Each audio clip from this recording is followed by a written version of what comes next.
Nakalapitan natin guys yung bagong Kapitolyo ng 13. And papunta tayo dito. Actually nga sa likod tayo.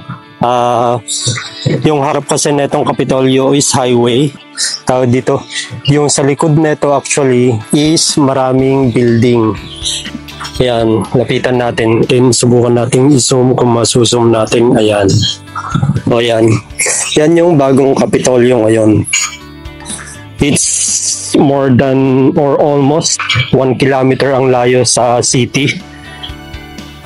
Doon sa 13 mismo kung saan nakatayo ngayon yung Kapitolyo. So medyo mapapalayo ng konti. Kung nakasanayan nyo nang pumunta ng 13 sa Kapitolyo, medyo kailangan nyo pang sumakay ulit. Pagdating nyo ng 13, sasakay pa kayo ulit para sasakay kayo ng jeep or tricycle para makarating dito sa Kapitolyo na yan. Ayan, nag-start siyang i-construct noong 2023 tapos dapat matatapos siya ng 2024 February. Ang nangyari, na-extend siya kasi may mga building pa na ginagawa sa likod, hindi pa siya actually tapos. So baka by the end of the year na siguro matatapos yung construction ng Kapitolyo. Kamukha siya ng Aguinaldo Shrine sa Kawit. Yan, replica na replica.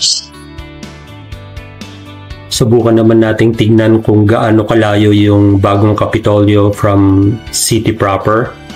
And kung nakikita nyo yung torre na yun yung city mismo. Katabi siya ng SM actually. So dyan sa SM na yan, may mga nakaparada sa harap niya ng mga tricycle at saka mga pedicab papunta dito sa Kapitolyo. So pwede kayong sumakay dyan. Mamili na lang kayo kung tricycle ba or pedicab. Yung ano lang naman katabi ng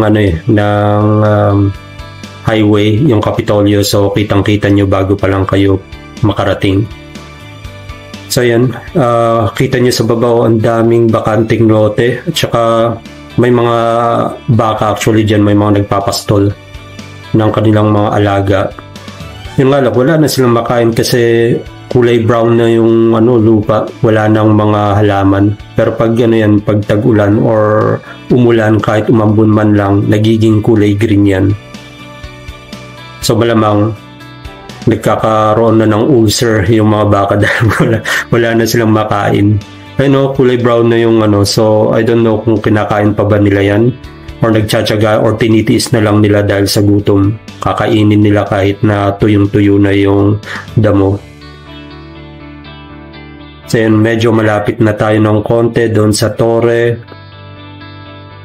Just to give you an idea kung saan kayo manggagaling papunta ng Kapitolyo.